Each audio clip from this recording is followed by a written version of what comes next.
Klientas visada teisus. Tiek klientai, tiek pardavėjai labai puikiai žino šitą frazę. Bet ar iš tikrųjų taip yra?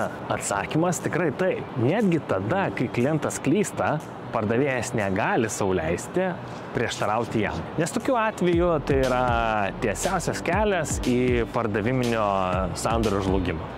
O kas to nori? Tiesa? Kita vertus, vienas geriausių įrankių, kokį naudoju savo praktikoje dar po šiai dienai, yra mano vadinama dramblio ausų funkcija. Kai tik jūsų klientas pradeda klysti, vienintelis dalykas, ką turit padaryti, tai jo klausytis.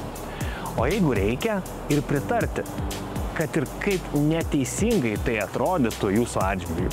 Tuomet, kai klientas baigia savo pasirodymą, dramblio ausų funkcija jums turi atskleisti informaciją, dėl kurios klientas klysta. Kas seko toliau, tai tik tai pagalba klientui. Na, o jeigu norit sužinoti, kaip galit padėti klientui, registruokitės.